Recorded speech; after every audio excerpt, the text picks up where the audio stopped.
why do we still have ICFs? Honestly, I think that even within the settings rule, and I don't know it backward and forwards, Nick. However, the settings rule in its nature really is about providing option and choice. Right.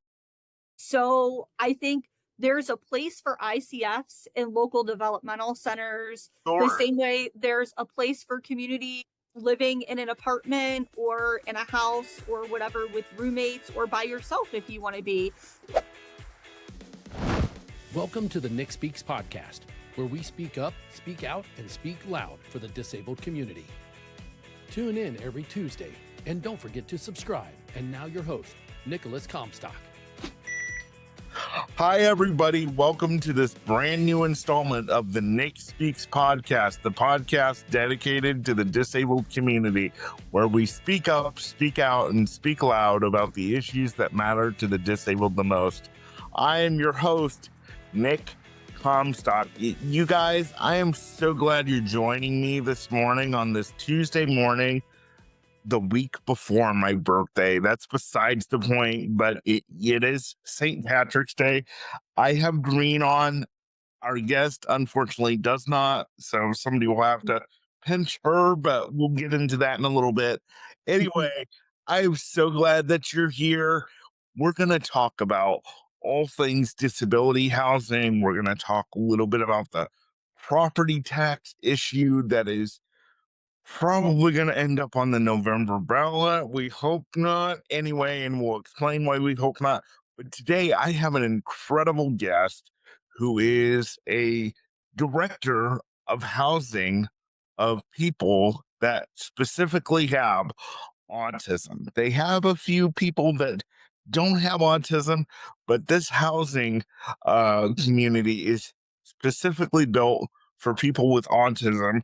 I have the director of Bittersweet Farms with me, Megan Thompson. Please help me welcome Megan Thompson to Nick Speaks. Megan, how are you today?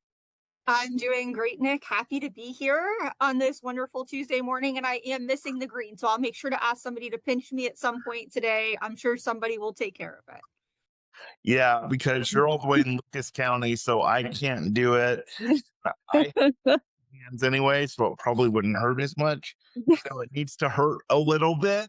So I hope somebody at your organization pinches you without the penalty of getting fired for doing so. Yes, for sure, for sure. Great. So, Megan, you and I know each other because we are working on a housing project right now through DODD to try to improve. For those of you who don't know what DODD is, it's the Department of Developmental Disabilities here in Ohio. That's where Megan and I are both based. And we are working on a special housing work group and to improve housing for those that have developmental disabilities of all kinds. And I met Megan through there and I said, man, she gave an impassioned speech at our last meeting. And I said, man, I want that fire on my podcast. So I grabbed her up and I said, come do an episode. So that's why we're here.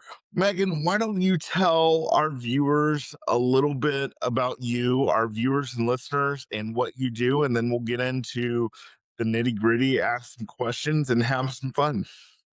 Sure. So, as Nick said, my name is Megan Thompson. I'm the executive director out at Bittersweet Farms.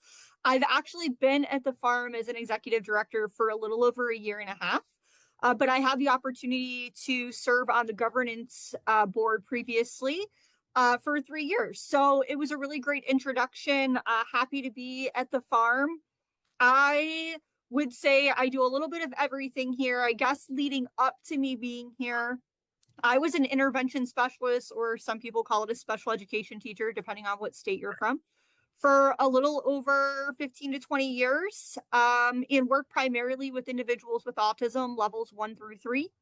And then had the opportunity to teach at Bowling Green State University and run their master's autism spectrum disorders program for a little over 6 years. Cool. Yeah. Cool. That's awesome. So, tell me a little bit more. Did you grow up around people with disabilities? How did how did this make you choose your work, or what made you choose your work and what you do now? Yeah, actually, I kind of took a side door into autism. So originally, my grandfather was a veteran and lost his hearing while he was in the army, and I was very intrigued by learning sign language and ended up having some hearing loss myself in sixth grade. So I picked up sign language. I decided that I was going to go to get my bachelor's in educational interpreting for the hearing impaired, is what it was called then, and started working with the deaf community, which was a wonderful opportunity. While doing that, I worked for Massillon City Schools. I was actually at Massillon Middle School and worked with an individual that was deaf and autistic, and quickly realized that sign language was wonderful and it was beautiful and the deaf community was amazing, but my passion was clearly autism. So I went back to school for my master's in special education with a focus in autism spectrum disorders so that I could put myself in that opportunity category and ended up becoming a teacher. So I guess not directly with autism, but kind of took a side door that direction. Right, right. What you said working with folks with autism really became a passion for you. What about folks with autism gave you such a passion for that particular field? So honestly, I think for me, it came down to recognizing that everybody is different and there was no day that would be the same, and learning the different communication preferences and styles, and also how to support sensory needs, and recognizing the differences in independent skills and employment skills and daily living skills. I thoroughly enjoy having a unique day every single day. And you definitely get that when you work with the developmental disabilities community. Yeah, you definitely do. You never know what's going to happen, especially when you work with somebody crazy like me. Yeah. And I don't have autism, and that just shows you how crazy people can be, regardless. Uh, Not that we're sitting here calling the autism community No. great, but yeah, I'm just saying. Um, so tell us, I love the name of your organization, Bittersweet Farms. When you gave your impassioned speech about people with disabilities having choice, I wanted to that day in that meeting say, "Oh, now I understand where Bittersweet Farms come from," but I didn't say that. I kept my mouth shut. Uh, Although I did think it would have made the whole room laugh. I So tell me where you got this name, because you said it in the pre-call and I just thought it was cool and awesome. So tell everybody where Bittersweet Farms the name came from. Yeah, absolutely. So we were founded in 1983 and we're out in White House, Ohio. And when they were looking at the land, there was Betty Ruth Kay, who was our founder, was with a couple of parents and they were walking the property. And there was a piece of bittersweet vine. And one of the parents said, "Oh, bittersweet. That's kind of like autism. It seems fitting." So that's where Bittersweet Farms came from, kind of that recognition that autism is bittersweet. There's parts of it that are wonderful and there's parts of it that are really challenging. Yeah, yeah, as is with almost all disabilities.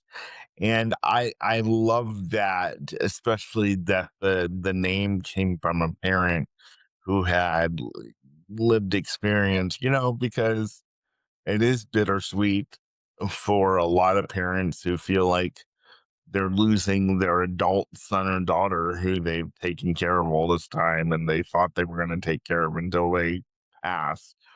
And then they realize, oh, my disabled child doesn't even want to be with me all the time, let alone my able-bodied children. So, that's kind of bittersweet. And I love that name.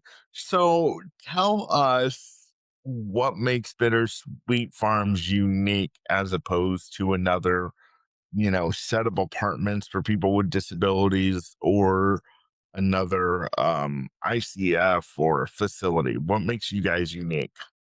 Yeah, absolutely. So we have three locations between White House, Pemberville, and Lima, and we offer services across a variety of different pieces. So we have residential, we have recreational, we have a day program, we actually have employment services that we work with now, and we also support some school age individuals ages like 12 to 22. So we dabble in a little bit of everything. And one of the things that I think makes us so wonderful is the setup that we have here. So we focus greatly on intentional scheduling. So visual schedules, putting certain pieces in place to increase the opportunity for success. But we also focus on motivation. So what motivates each individual, and then giving those opportunities throughout the farm to let them do the things that are motivating to them. We are a fully functioning farm. So we have greenhouses. We actually have 8 greenhouses. We have a barn with goats. We actually just got a new goat.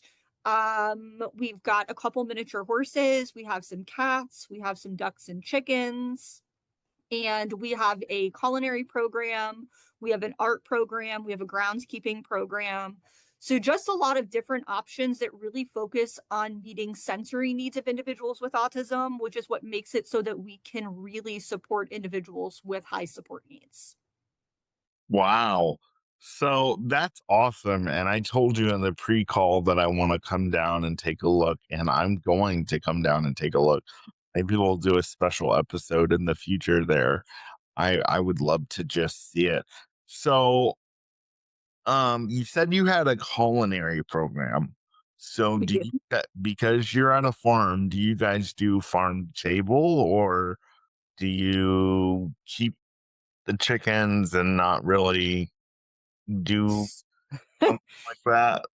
So we have a couple different things happening with culinary. So we have a supported employment program that actually goes off site to a commercial kitchen to create Bittersweet Farms cookies. And those are cookies that we actually sell in the community. We're very well known for our cookies in Northwest Ohio. Nick, the next time I see you at a DODD housing work group, I'll bring you some cookies so that you can try them. April 30th. Come on now. Yes. I'll have to send you the list. You can let me know which one's your favorite, which one you'd like to try the most. Oh, bring me a sample of everything. Forget Um, so because we have scaffolded supports here, we have a kitchen skills class or program that happens on site. And these are skills where we are teaching individuals independent cooking skills. We do use items from the property to maybe cook things that we're sharing with people on the farm, but we also utilize the stuff from our greenhouses for our staff. So we have a food pantry here where we try to support our staff. We recognize that it's tough times, and any way we can support our team, we're going to. So we utilize that produce and put it in our food pantry for staff as well. But the goal is that individuals that are part of our, I guess, independent like kitchen skills class on the farm are learning the skills to hopefully be part of our supported employment program in the community, to start pushing them towards some community employment where they're able to, or if they want, that is an option. Wow, that's awesome. I love this. I really do. So I want to ask you, you have 3 different types of living arrangements there. You have an ICF, you have residential, and what's the other one? I forgot. The other one is our day program. Your day program. So you don't really have 3 types of living. You have 2, and then you have a day program. So do you have 24/7 staff there? So we do. I have an ICF on site with 20 beds, and I'll show a picture of that in just a second. Our ICF is 24/7 care, and it's more of a farmstead model. I'll share my screen really quick just so you can kind of get a visual of it. Okay. So this is our ICF. So you'll see 3 houses. So this is Co-op, Middle, and then Main is over here. They are very much farmhouses. They have pictures in the house. Beautiful. Oh, I think a lot of people, Nick, they hear ICF and they think white walls, curtains, very kind of hospital-ish, and that's definitely not the vibe that we have here. And then our community living, we have 2 HUD homes, and then we have an all-girls home on site, and they are 24/7 staff as well. So we provide an overnight and typically a sleep staff that is there in the event that there's an emergency or they need additional support. okay, cool. And wow. And what's interesting about this is because now we're going to get into brass tacks of struggles with housing and some positives that I think we've talked about a lot of the positives that you have, and I love it.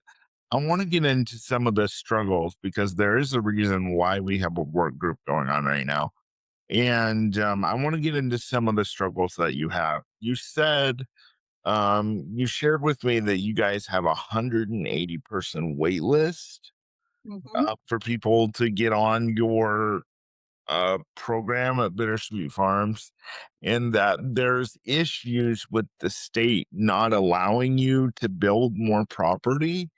So I want to talk about that. We have so much to talk about that, and we're going to touch the property tax issue because you guys are going to hear me start to talk about this a lot because we have a major election coming up this November. It's the midterms, but here in Ohio, there's a potential that it'll be on the ballot to get rid of all property tax, and that really gut the disability system here in Ohio. But not only the disability system, it'll gut police, fire, school systems, library systems. It'll just completely, totally ruin everything. I'm not trying to scare everybody. I'm not one of those people that like to go on fear tactics. But if this takes place, if um,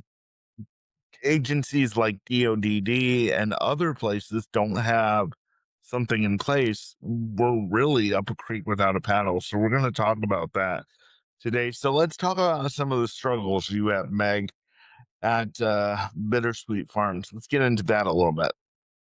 Yeah, sure. So, obviously, we support right around 38 individuals residentially on the farm, and we have a wait list. And I think I quoted you incorrectly before because I triple checked with my admissions team, and we're right around 150 people on our wait list, not 180. So I think I quoted. It's still a really extreme number when you think about what we're offering here.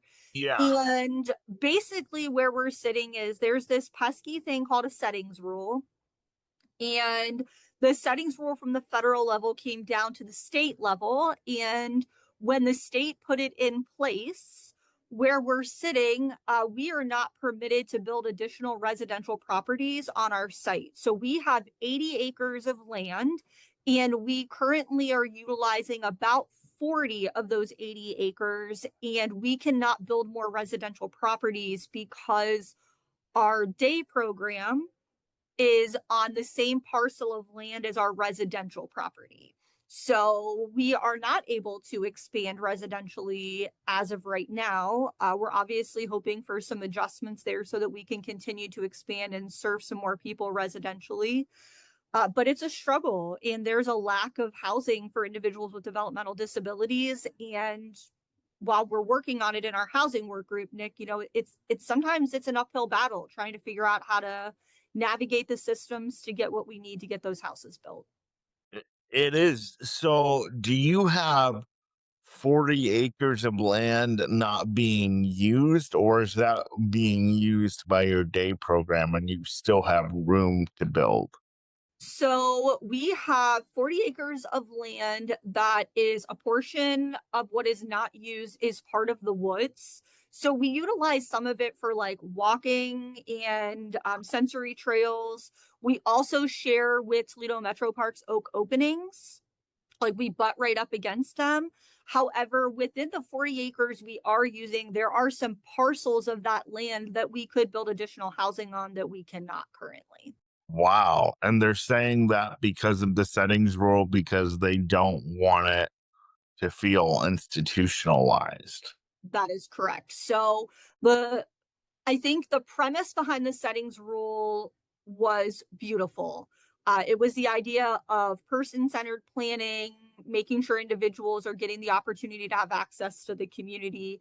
However, as that interpretation has come down over the last 10 to 15 years, I guess 10 to 12 years, it's lost some of that feel and it's just kind of become more of like checking a box. So it just makes it a little bit more challenging. So if we're gonna follow the settings rule to a T, this is you and I talking. Um, why do we still have ICFs?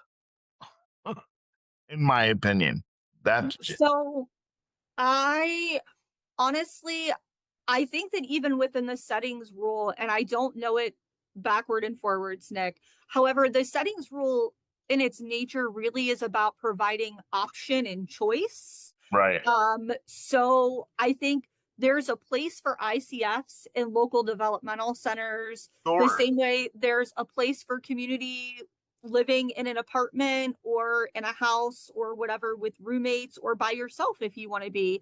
I think the issue is that there's a whole spectrum of opportunities that kind of get lost in interpretation, right? It kind of feels like everything has to be community, and we forget that there's some individuals that function better in an intentional community where there's significant structured supports in place to help them thrive.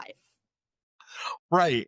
And like you said, if a person with a disability wants to live in a community where they have other people that have their disability or similar disabilities, why is any state stopping them from letting that happen? I mean, I don't know anybody who's going to say, oh, yeah, I want to go into a nursing home. But if that's the case, of course, there's eligibility there and you had to do all that. Then why is it a whole problem with the settings rule? Or if someone like myself wants to live on my own, I shouldn't have to go live with roommates for 2 or 3 years like I did, in order for this to happen. Later today, I'll be testifying before the Ohio legislature today at 3:15 about the CCA rule. And for those of you that don't know what that is, um, it allows people like me to have extra funding to potentially live on our own. And I've been using that funding since 2021. And it has, and now we've gotten to a point where we need to expand it. So that's why I'm testifying later today in front of the Ohio legislature. And I'm so grateful for the honor. Little bit nervous, but I'll try to make all the people in the Ohio legislature laugh a little bit. So maybe they'll loosen up. And it's at the end of the day, so maybe they'll be ready to go home and I can give them a little bit laughter. But yeah, people without disabilities have choice, to live where they want to live. And you don't have anybody saying to them, well, this is what we have for you. Sorry. Um, and of course, choices are limited for everybody when it comes down at the beginning of, financial and what's best for that person. But I don't think the state should be able to make that decision.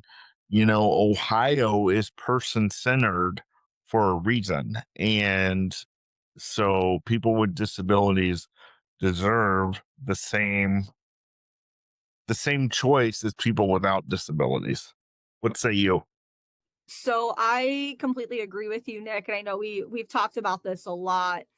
I think often to myself, we allow individuals that are of retirement age to choose if they want to live in a retirement village. Right. They get the option to do that. We have veterans who, in some states, get to live in a veterans community. They have the option to do that. it feels like the disability community is faced with that additional discrimination of, we're not confident that you can make this decision for yourself, so we are going to help you make the decision. And in that, they've lost their voice, and that is not what the focus should be. It should be about individuals with developmental disabilities having that voice and being able to say, this is what I want, and this is where I want to be, and this is why. And if I don't have the skills to do that yet, then teach me the skills that I need with the supports so that I can do it. But don't tell me what I can and cannot do when I am that individual. So for me, this is about making sure that the Right. voices of the individuals that I serve are heard. And that's a really hard thing when you're running an intentional community and the individuals that I serve thrive here and they want to be here. But this is not what the push is at a state level. The push is for more community and less intentional. So it complicates it. Well, I mean, you can have as much community as I mean, a community is people. It's not a setting. A community is people. And if you have a good community and a senior living facility or a senior living community, then that's where you have the best community. Same for the veterans or the disabled or the gay community, wherever. I mean, it, it, community doesn't determine the place you live doesn't determine your community. Correct. I think the people around you determine your community. I have a great community of people around me. It's a small community. I'm expanding it every day. It's a mixture of, people without disabilities, people with disabilities. All of my neighbors in my apartment are people with disabilities. That doesn't mean we're an institution. I don't feel institutioned. Um, Although I will say that, the EMTs and other people, the firefighters, need to be well aware that every apartment building that you come into that houses people with disabilities specifically is not automatically a facility, because I've had many firefighters and EMTs in my apartment for various reasons. And one of the first questions they ask is, who runs this facility? And I'm like, you're not at a facility, you're at a apartment building. Um, so yeah, there needs to be some, training there, and to let people know that every area that you go into with a person with a disability is not a facility. And everyone should have that choice. I know it Correct. feels like we're beating a dead horse, but this is what we're talking about today. Everyone deserves that choice to say, you know what? I feel like I would want to live with a mixture of people, people with disabilities, people without disabilities. And for me personally, Megan, I think I would do better with a mixture of people so that, if something goes wrong, maybe someone without a disability would be able to help, whereas if I fell out of my chair, you know another wheelchair user isn't going to be able to help. They're going to have to call someone who is non-disabled to help anyway. So yeah. And there was somebody, I was talking to somebody the other day. They were telling me about something, I don't know what it's called. It's a community here in Columbus. It's called Mini Grand or something in Grandview. It's like a disability community, and it's like to where they can just almost kind of, I don't want to say military base, but it's like they have everything there. They have restaurants, they have food courts, Okay. and it's like new apartments that they're building to where people with disabilities, if they're in their chair, they don't necessarily need their staff to take them to McDonald's. They can go down them, and that's perfect. I would love to live in a community like that. So yeah, I just so what are some of your other concerns? Let's talk about the property tax issue, because I briefly mentioned that. I want to talk a little bit about that with you. Yeah, absolutely. So the property tax issue is a very large concern. I think property tax reform is something that could be beneficial. However, there is a push by a specific audience to completely remove property taxes. And what I think some people don't understand is that there are a lot of things that property taxes actually go to pay for. And you mentioned some of them kind of at the beginning, Nick. It's not just property tax and roads. Like, we're talking about service professions, firefighters, policemen. We're talking about school districts. We're talking about libraries. We're talking about providers for developmental disabilities that get waiver funding to support those individuals. So there's a lot at play here when we talk about property taxes.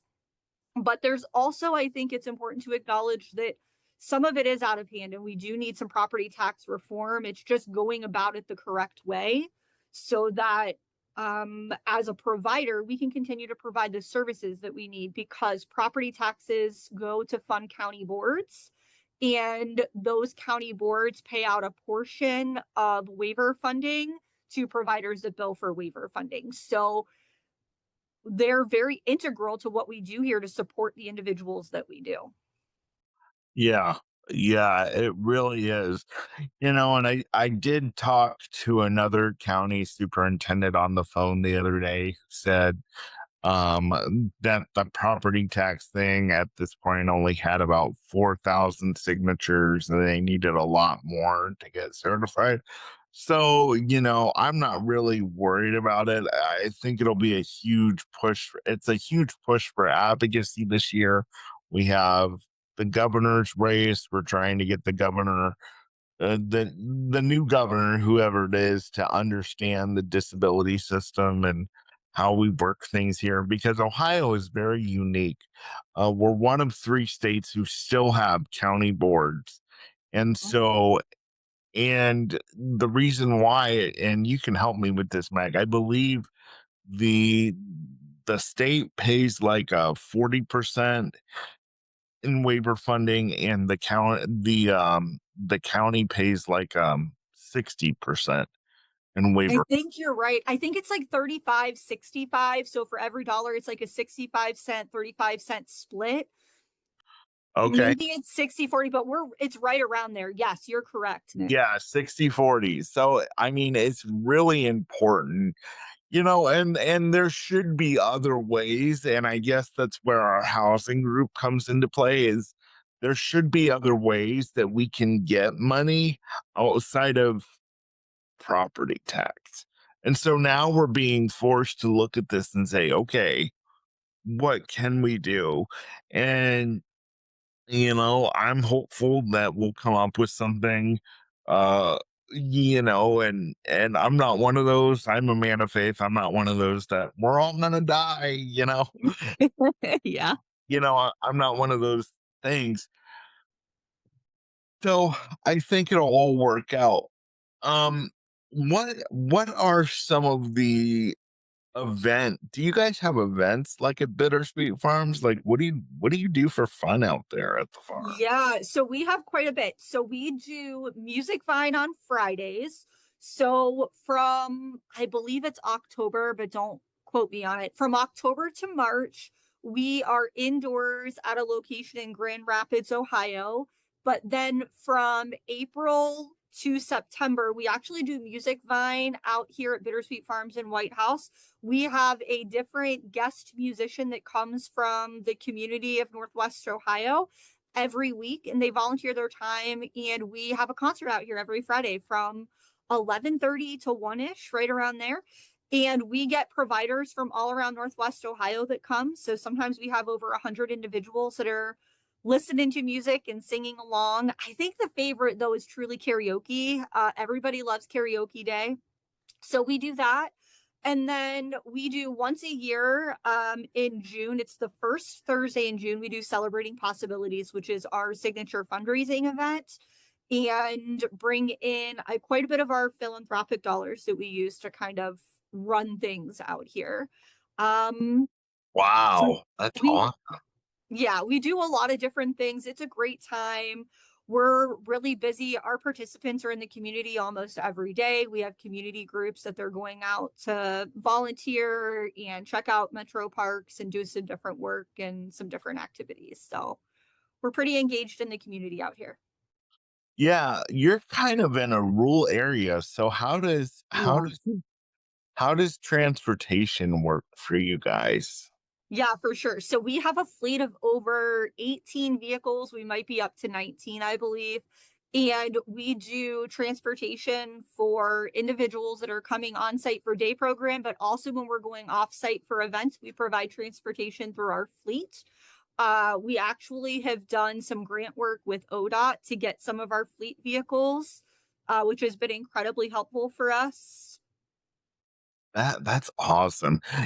So when you do the music Fridays, I'm gonna have to come down and That's gonna have to be one of the days that you come. You're gonna have to come on a Friday so you can see Music Vine and hang out. And okay, but do you guys have food? so I told you that I will get lunch together. I'll bring lunch in. You guys So we put the music day? so we don't provide food just because of dietary restrictions for Oh, okay, individuals. okay, okay, okay. However, I will do lunch together. I promise. I told you we'll do lunch together, Nick. Okay, And all right. And if it's before April 30th, you're going to get to come and choose the cookie that you want. And if it's after, you will have sampled them and I'll give you a dozen of the ones that you like. Oh yes, we have to make So, it happen. yes, of It, course. Yeah, you have to come out to Music Vine. It's absolutely wonderful time. We do it in our pavilion outside. It's wonderful. and it oh my goodness, I'm gonna come there and tour the apartments and it's gonna be great. I'm not moving down there for anybody in the state that's listening because I know all you, especially my case manager. I'm not moving. Uh, yeah, I'm going to look. I don't want to give anybody a heart attack who's on my team. So uh but anyway, so Megan, is there anything that we haven't covered about Bittersweet Farms that you would want to talk about before we wrap things up? Hmm. No, I think the biggest thing, Nick, is that I just love your podcast and that you're giving an opportunity for people to come on and kind of talk about what the issues are and to speak about them, because I feel like it's so important that we're bringing those things to the table and giving them a voice, because that's the only way we're going to see change happen. So I just think that this is wonderful work that you do, and I love that you gave me the opportunity to be on and just kind of be part of this awesome work. Well, thank you so much. I love the fact that you were on and that you're coming. How can people contact you? Now, we talked about, you have a wait list of 150 people. That's unfortunately, if you're in the disability system, I don't care what part you're in, you're going to deal with wait lists somewhere, somehow, some way. So that's just a part of life and we have to learn to adapt, unfortunately. But how can people get a hold of you to learn more about Bittersweet Farms? Yeah, absolutely. So they can always go to bittersweetfarms.org, go to our website. There's a place where they can see services and contact information. They can actually apply for services to get on our wait list. And I always encourage people to do that, because our wait list, while it's long, if you're somebody that we currently serve, so you participate in our social recreation program in Northwest Ohio or anything like that, it actually could move you up the wait list because you're somebody currently served. So I would encourage anybody that's interested to check out bittersweetfarms.org. They can also email me at mthompson@bittersweetfarms.org. They can give us a phone call. We would love to bring anybody out for a tour and let them see the amazing campus that we have here. Yeah. Yeah. Now, I do have one question. We talked about a little bit about your cookies. Do you ship your cookies? So I don't know that we ship them. They're in some stores here. We do online ordering and people can pick them up at the farm, but we don't ship them currently. However, Nick, I'm going to see you on the 30th.